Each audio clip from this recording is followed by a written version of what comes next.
Hi,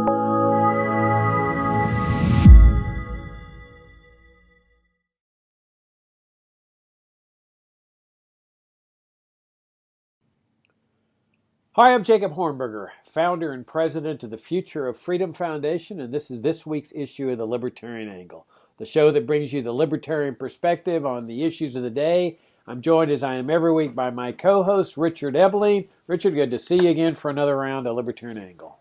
It's good to see you, too, and to see our viewers and listeners joining us in this holiday time. Yeah, great to have you tuning in. If you're new to the Future of Freedom Foundation, come and visit us at fff.org. We've got 30 years of sound, principled, uncompromising perspectives on liberty and libertarianism. We believe that not only is libertarianism morally right, because it's founded on the principles of liberty, but also it's the only practical solution to the many woes that afflict our society.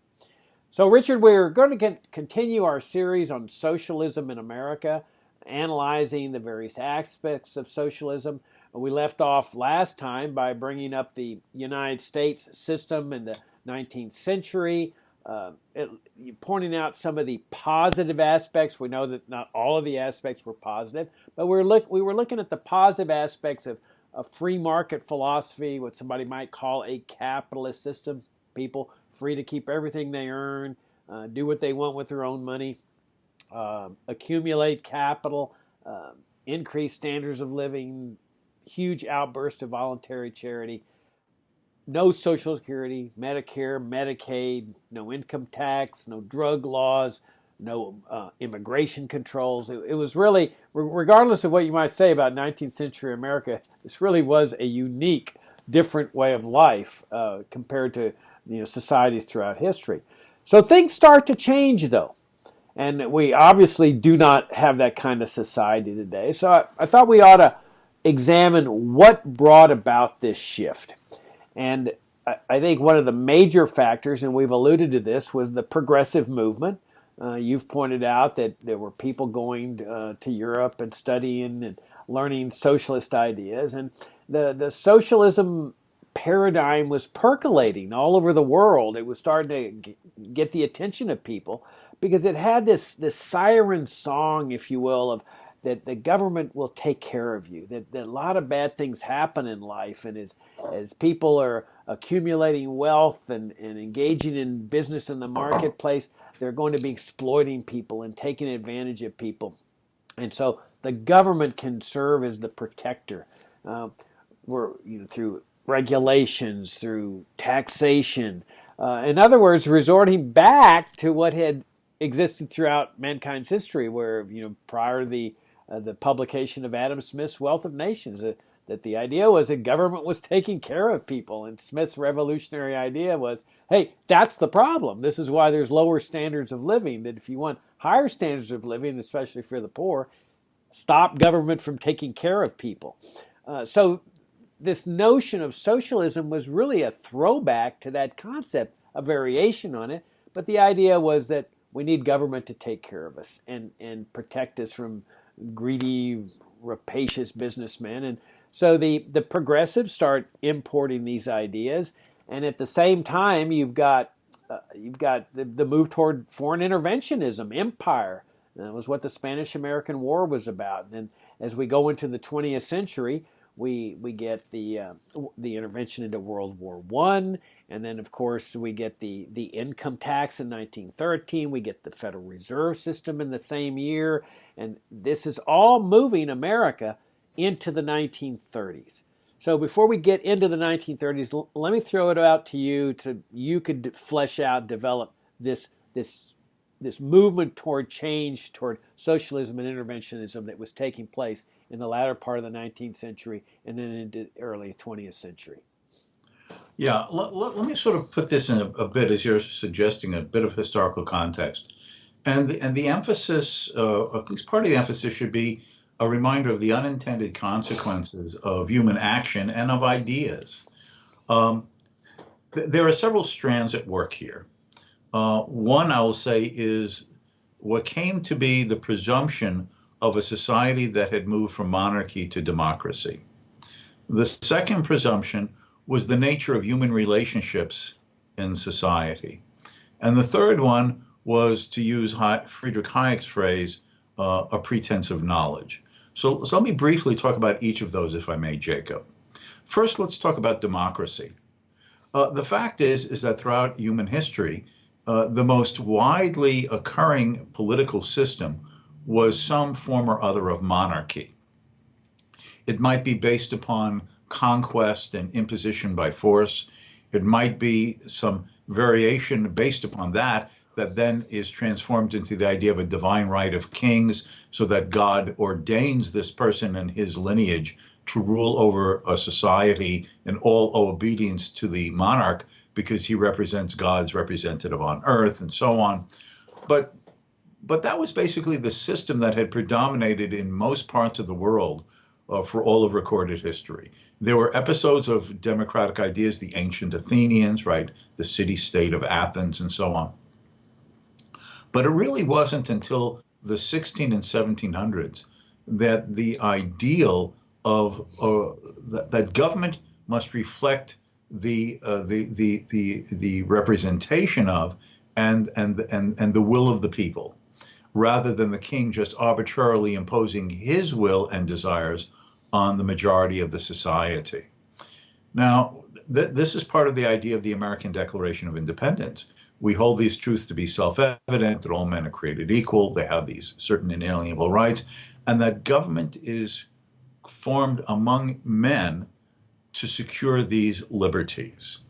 But at the same time that these ideas were formulating in the American experience and part of the European experience, there was another notion of the people's will democratically expressed. And that was in Jean-Jacques Rousseau's famous The Social Contract, a work that he wrote in the 1700s. And his idea was that there is a common will of the people that represents goodness, right, justice, a proper sense of proportion and what should be done. Though individuals themselves can err and make mistakes, the general will of the people as a whole cannot.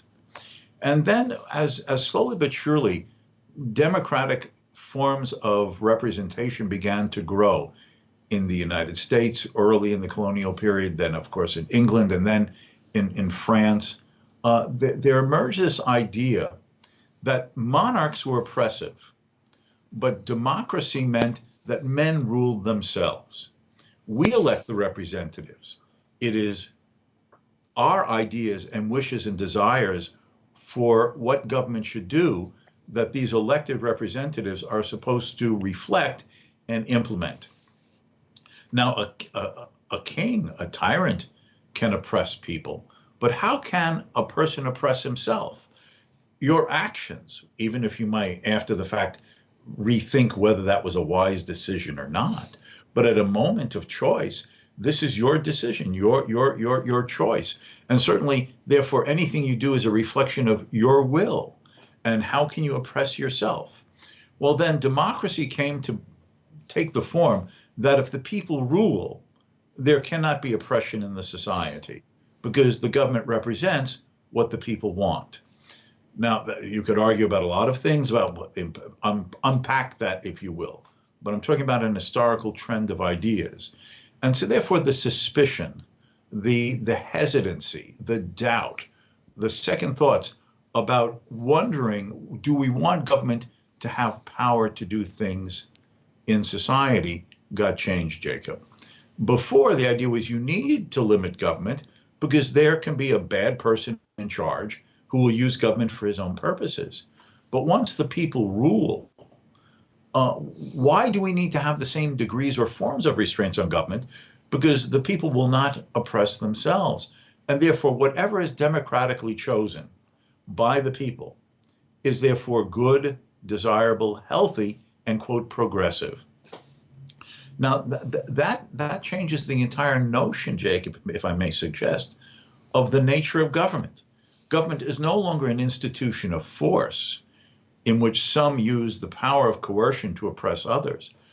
Government is a representation of the will of the people, freely expressed by non-coercive choice, right? You vote.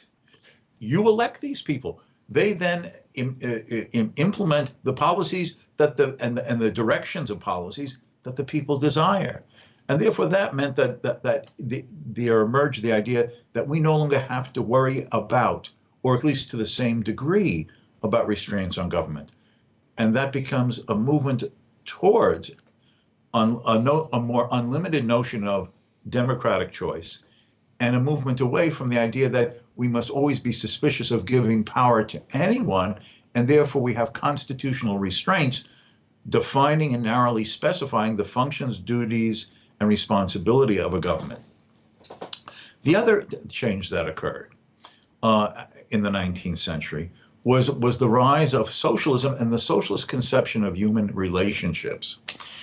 Now, the core concept behind the socialist view of society is class conflict. The capitalist property owners versus the property-less workers who must hire their labor out to the businessmen, because if they don't have access to the means of production that the capitalists have arbitrarily taken control and power and use of, they will be left out to starve. So there's this arbitrary monopolization in private hands of the means of production, factories, machineries, resources, without which people cannot live. And because they've taken ownership of this, the workers must beg for access and give part of the fruits of their own labor to the capitalists merely for allowing them to work and survive. Now, where did this come from? Peculiarly, it began as a classical liberal analysis. Two representatives of this were Frenchmen in around the time of the fall of Napoleon. And there was once again free speech and free press in France. And these two people were Charles Comte and Charles Dunoyer. They're not well known, and very little of their work has ever been translated into English. But in the years immediately after the fall of Napoleon in 1815, they co-authored a journal. And in this journal, they published articles that there is a class warfare in society. And on one hand is what they called, Charles Dunoyer referred to as, the society of industrious peoples. That's his phrase. And what he meant by this, all the people who freely and peacefully wish to go about earning a living and improving their lives through productive work and voluntary association and exchange. And then there are the others in society, the monarchs, the aristocrats, the military establishment, those who man the government bureaucracies. They're another class of people.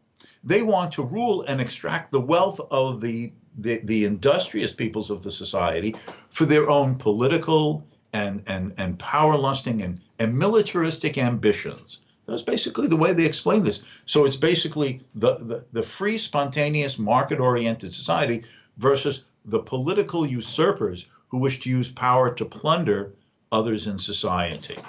That then leads these classical liberals like Comte and especially Dunoyer to argue that it's precisely because government has this ability of monopoly of the use of force within a geographical area, and it is so tempting for those who have their own ambitions and interests to pursue through politics, that we must narrowly confine the state to these limited enumerated functions of protecting people's life, liberty, and honestly acquired property, but not much more than that, precisely to prevent these people of political ambition from abusing their power and extracting wealth from those who are peacefully going about the honest work of liberty and interaction with their fellow men. Now, that sounds great. That's a classical liberal view of human relationships, freedom versus the state, if you will, broadly defined. But one of the people who came to work at this journal and associated in the circles of people like Comte and Dunoyer was Saint-Simon. And Saint-Simon at first was a classical liberal accepting their views. But what now Saint-Simon does is he's rolling around these ideas in his head, and he says, no. It's not the state versus the people who are peacefully going about work in industry and trade. No, it's the owners of the means of production versus the workers. So basically you have someone like Saint-Simon who takes the classical liberal paradigm of freedom versus the state and twists it and perverts it and doesn't even talk about the state other than the state serving as an agent to secure the private property of the capitalists versus the workers. And it is that idea that other socialists, including Karl Marx, picks up on, because Marx had to go into exile a few times in the 1840s. He ended up in Paris. He really wasn't a staunch socialist at that time, but he now comes in contact with these French socialist circles. And he absorbs these Saint-Simonian reinterpretations of class conflict from the classical liberal paradigm to this anti-capitalist paradigm. And that becomes his basis of thinking, particularly when he ends up collaborating with what ends up being his lifelong friend and benefactor, Friedrich Engels, in Paris. Now, that's the other theme now. Now it is not the state that is the enemy of freedom. It is capitalists who use the state to oppress workers. Okay, that's the additional theme in this. And then finally, the third one, which these American scholars absorbed, Jacob, when they went to Europe to study. Now, we've talked a little bit about this in previous sessions that we've had. So let me just quick, summary. American universities offered master's degrees in some cases, but few PhDs. So in the second half of the 19th century, if an American scholar, an academic, wanted to have a capstone to his academic achievements, he had to go to Europe pretty much to earn a PhD, a doctoral degree, in whatever field, particularly the humanities or the social sciences. So in the 1870s and especially the 1880s and 1890s, you had a slew of American academics, especially in, though not exclusively, but especially in economics, political science, sociology, anthropology, history, philosophy, who went off to Europe. Now, some went to England, Cambridge, and Oxford, some to France, the University of Paris, Sorbonne, but a lot of them were drawn to Germany because Germany was the land of philosophers and poets, thinkers and musicians, scientists. That was the imagery of Germany in the late 19th century. And who did they study with? They studied with people who were called members of the German Historical School, who rejected Marxian socialism, but wanted to preserve the aristocratic society of Germany.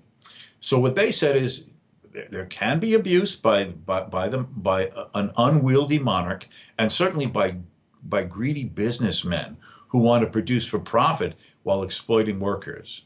But we don't want to have this radical Marxism. They want to tear society apart, destroy the edifices of culture and civilization. We have to find a middle of the road, a third way, something in between. And what we want is an enlightened and progressive government that will ameliorate the hardships of the working classes, okay?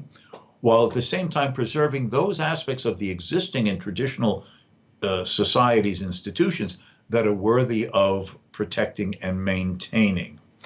Now, part of this, and you read this sort of an excited euphoria and arrogance in these Americans who come back from studying with these members of the German Historical School as they start writing in the late 1880s, the 1890s, and the first decade of the 20th century, Jacob. We can become masters, experts, specialists in an enlightened and for the people management of the government to ameliorate the hardships of capitalist society, to introduce enlightened policies to serve the people. And in a democratic society, if the people are educated enough to see the value of such progressive welfare statist and regulatory interventionist policies, then in democracy, the right people will be elected who will be themselves guided by these ideas and appoint people like us, the informed experts and elite, to introduce, to guide, to man, to enforce, to implement, to oversee, to plan a remade and more progressive and enlightened and socially just society. So it's these three ideas that brought about the change in the consumption, certainly among intellectuals, and then spreading through the media, people's softening attitudes of being less suspicious about government. The change that democracy means the rule of the people, and the people can never oppress themselves. So whoever we elect and whatever they run on that we endorse to be implementing as policy, it's the people's will and cannot be viewed in a negative light. Second, that capitalist society is based upon oppression, because if you allow the state to support the capitalists, then they can exploit the workers. And the third element, this idea of the intellectual mandarins, the intellectual elite who have the knowledge, wisdom, and ability to plan and regulate and guide a society into a better designed order, compared to leaving it spontaneous and alone, where capitalists will abuse their wealth at the expense of the workers. Now, that's the intellectual milieu, the set of ideas, if you will, Jacob, that then becomes the setting in which you see the progressivism of the early decades of the 20th century in the United States, especially before and then during the First World War. And then, while there's sort of a slowdown in these policies, then they accelerate in the circumstance of the Great Depression with the coming to power of Franklin Roosevelt and the implementing of the New Deal. There were already elements of these policies in the Herbert Hoover administration in the very early 30s when the Depression set in, but they really blossom and take form of democracy as the will of the people, that we must have regulation and intervention, redistribution, because capitalism is exploitive and oppressive and harsh, and that we can trust the people who are put into power because they have the knowledge, wisdom, and ability to guide the society into a better future. And that is the intellectual stage of the policies that are implemented and then have continued to have their influences since the 1930s. All right, yeah, excellent summation of the intellectual framework for what was going to culminate in the New Deal. You raise a very interesting point that is so relevant to what's going on today, and that's the democratic system, democracy, because we often hear the term today, democratic socialism. And it just sounds like this must be a wonderful panacea because it's democracy. You know, who opposes democracy? And if the will of the people is to have a socialist system, then what's wrong with that? Well, if you, as you point out, you know, people understood that if you go back to the Constitution, it's clear that the framers, our American ancestors, clearly understood the dangers of democracy. And we have to keep in mind that democracy and socialism are two separate, completely separate things. Democracy refers to a political system. Socialism refers to an economic system. Now, you can put the two together and say, okay, well, in a democratic system, we're going to have socialism. But you could also, in a non-democratic system, in a monarchy or a dictatorship, that also could provide a socialist system. Or you could have a monarchy that establishes a capitalist system. So you're talking about two separate things. But notice that in the Constitution, there is no mention of the word democracy at all, which is sort of ironic because, you know, all we hear about in government policies is democracy, democracy. We're going to invade this country today. We're going to occupy this country to bring democracy, when democracy was no part of the Constitution. And there was a good reason for that, that our ancestors, the framers, understood that democracy is among your greatest threats to freedom, because the majority can oppress the minority. So that antipathy toward democracy is reflected in the Bill of Rights, like in the First Amendment. Congress shall pass no law respecting the establishment of religion or abridging freedom of speech, because they understood that there are fundamental God-given rights that pre-exist government that nobody can infringe upon, even if it's 99% of the populace. It does not have the legitimate authority to tell somebody, you're going to church on Sunday. No matter, even if it's a 99% vote in society, they can't dictate what books you're going to read or not read. So they clearly understood that. And then if you look at the rest of the Bill of Rights, it's all a protection against the government, the federal government, which is democratically elected. So as you move into the latter part of the 19th century, you look at this system where they brought a democratic political system, but also a free market economic system. for most people. We know that there were exceptions, slavery and so forth. But for the large segment of society, you had a very unusual economic system, one that we would call capitalism, but that has so many pejorative terms now because people conflate it like with government business partnerships or corporate bailouts and government privileges to the business community, which protectionism, which we libertarians totally oppose. In the ideal sense, the free market paradigm is you keep everything you earn. There's no income tax. You decide what to do with it. There's no mandatory charity. You decide what to do with your own money. So what we say is that these rights are just as sacred as where you go to church or whether you decide to go to church, or what books you read. That what you do with your own money, honestly acquired in the marketplace, is your right to decide. That democracy has no more authority, legitimate authority, to dictate to you that you have to be good and caring, you have to take care of the poor, you have to spend your money in this way, than it does telling you where to go to church or even to go to church. And so as you move into the latter part of the 19th century, you see this mindset changing now. It's saying, well, no, democracy is going to go ahead and interfere with this part of liberty because we don't consider that as important as what books you read or where you go to church and so forth. And I think it was that mindset that really laid the framework for this tsunami. I mean, that's really what it was, is an intellectual tsunami that was taking over the world, the socialist concept, and it ultimately just comes into the United States, starting out slowly in the late 1800s and early 1900s, and then just builds into this overall huge wave that overwhelms the entire political and economic system in the 1930s. Yes. The thing that needs to be appreciated in this context is that it's one thing if there's a revolutionary transformation of a society, such as the Russian Revolution in 1917. It's so starkly a change in the societal structure. There had been an absolute monarch, Nicholas II, who abdicated in February of 1917. It's in the middle of the First World War. The Russians are on the Allied side. And there's this provisional sort of left-of center but democratic government espousing and practicing freedom of the press and speech and stuff, which the Russians had never had to that extent before.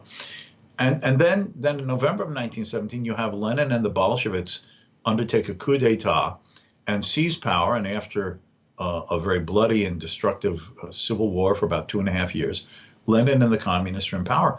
And there's this radical transformation of the society. It's stark. Before, you had a little bit of freedom and some private property respected and growing in recognition. And then this abolition of everything with this dictatorship of the proletariat guided by Lenin and his commies. It's easy to see the contrast there. Maybe not a perfect free society, but some blossoming freedom and then communist tyranny.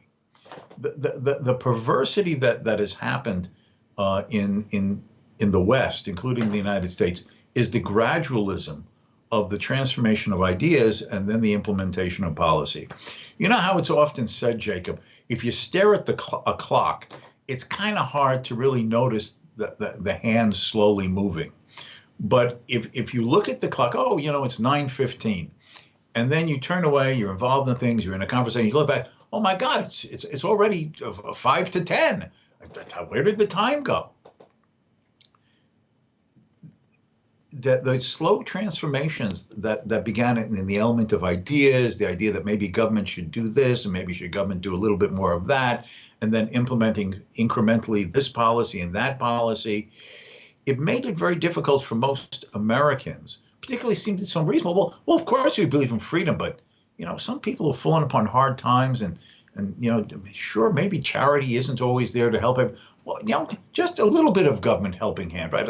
A little social safety net, right? And a little bit of there, and before you know it, you have this emerging tight tapestry of government regulations and interventions and controls, and the growing intellectual and ideological presumption that this is not just a little safety net at the edge as it began being argued to the general public. But now, who could even imagine a world without welfare redistribution, regulations in the workplace, interventions to soften the roughness and harsh edges of unbridled competition and the profit motive? And it's the gradualism, Jacob, that you don't even realizing that it's happening until now. We can look back and say, well, what the hell has happened in America and most other parts of the world in the West? But what has happened in America over the last 125 years, let's say? And we suddenly realize that it's not that older America, and government interventions and redistributions are not an exception to a rule just to sort of, help someone out who falls between the cracks, but has become the essence of the system, which people can no longer imagine living without. And that's the invidiousness of this, the realization that the gradualism, both in policy and in mindsets about the role of government, has made it so difficult now to get people to sort of jolt up and sit up and say, is this what society should be like? Is this what government should be doing? Is this what it means to be a free man? Because, see, for most Americans today, what is freedom? Well, yeah, I go looking for a job, but the government sets a minimum wage and work conditions. And yeah, I can start a business, but, there have to be these regulations and these licensings and these taxes to pay. And yeah, I can buy products in the marketplace, but the government has to assure safety standards and minimum qualities of them before I can buy them. And it all gets blended together where the degree of restraint on freedom is no longer seen as freedom lost, where it just seems, well, I'm free. It's just that government's doing all these necessary things to make sure that products are safe and the workplace is okay and no one's abusing anybody else in cutthroat competition. And suddenly we have the America and the world that we have today. Yeah, your point reminds me of the frog, that how to boil a frog. That if you have a vat of boiling water and you throw the frog in, there's a good chance he's going to jump out of there real fast. But so instead you put him in the water where it's nice and cool and he's swimming around, and then after a while you ask him, how you doing, Mr. Frog? He says, oh, fine. The water's getting a little lukewarm. It seems like it'll get a little warmer. But then when it finally turns into a boil, it's too late. And I think that perfectly describes what's happened in America. All right, so we're out of time, so we'll pick it up from there, and we'll move into the Great Depression, the New Deal, the era of Franklin Roosevelt in our next session. So I want to thank you all very much for tuning in, and Richard, I look forward to seeing you next week. And next week, and I'll just say before we close this episode, the spirit of Christmas is the spirit of giving, and I would just like to say, as someone who has known Jacob Hornberger and has helped work with the Future Freedom Foundation from its beginning, there is no more important principled organization espousing uncompromising liberty as the Future Freedom Foundation. And there is no one who has been as dedicated to it as its president founder, Jacob Hornberger. So when you're thinking of stuffing contributions into your Christmas stockings this year, I would highly recommend, and I would ask you to think about, and generously think about, a gift to FFF. Thank you. Well, thank you, Richard. I mean, you and I go back a long ways to the very founding of FFF, where you were the Vice President of Academic Affairs before you went on to a more illustrious career. But so it's an honor that you would say that. And yeah, this is our end-of-year fundraising time. Thank you very much for those of you that have sent in very generous donations. We're very grateful. Most of the support you give us here at the end of the year is what we use for the coming year. And we could certainly use your help. We've been around now 30 years. We couldn't have done it without those of you that help us out in a bigger way. And so if you would consider us for your end-of-year fundraising, we'd be very grateful. We put your money to good use. I mean, this is the type of program that you all fund. So thank you very much for your consideration. And Richard, thanks for the nice words, and I'll see you next week.